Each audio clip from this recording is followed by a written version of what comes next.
अमर करूं सतलोक पठाऊं, ताते बंदी छोड़ कहाऊं। कर्म बंधनों से मुक्ति मिलने पर प्राणी मोक्ष को प्राप्त करता है। परमेश्वर कबीर जी की सत्य साधना से सर्व पाप कर्म नष्ट हो जाते हैं।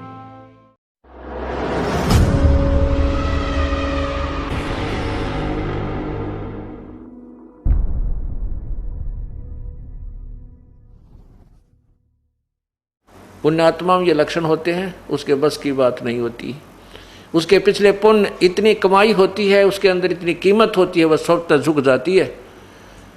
जैसे भक्तिहीन प्राणी होते हैं जिनके पूर्व जन्म की कोई भक्ति नहीं होती, या इस जन्म में भी उसने कोई ऐसी क्रिया नहीं प्राप्त हुई जिससे उसमें भक्ति धन प्राप्त हो, उसे भक्ति धन इकट्ठा हो, अर्थात उसकी कोई भक्ति बन रही हो, तो वो व्यक्ति आकड़ नहीं पाड़ा करे,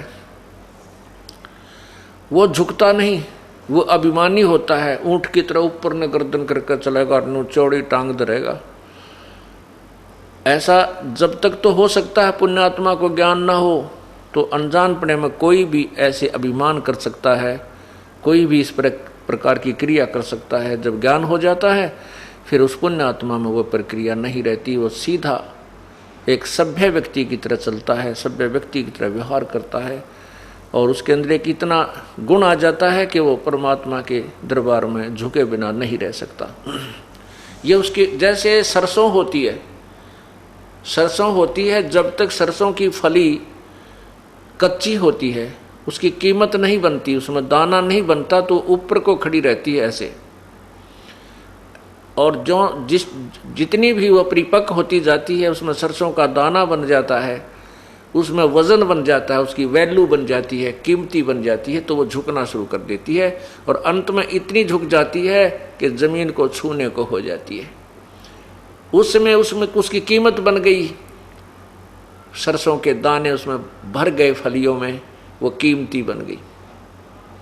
और जब तक वो कच्ची थी, उसमें वो ना किसी कर्म की नहीं थी, ना उसका खल बने ना तेल बने, तब तक वो नो आकड़ पाड़ रही थी, ऊपर ने ऐसे खड़ी थी। जितनी कीमत होती चली गई उतनी ही वो झुकती चली गई।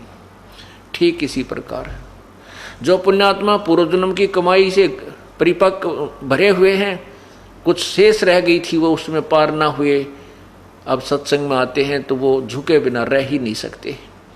उनका स्वभाव, हम तो पत्थर के सामने प्रणाम किया करते थे, 2 ईंट लगा करके माता बना रखी होती जिस पर कुत्ते मुत्या करते, हम उस पर भी नमस्कार किया करते थे, क्योंकि हमारे अंदर वो गुण था, हमारे अंदर वो कीमत थी, भगवान का धन था, वो हमें झुकाए बिना छोड़ता नहीं था। और अब तो हमें रास्ता ही अकॉर्डिंग टू शास्त्र मिल गया। अब तो झुकन की बात छोड़, कोई नाट गर्दन मांगे तो भी सहर्ष स्वीकार दे देंगे, परमात्मा कभी ले लीजिए। पुण्यात्माओं के अंदर ये गुण होता है।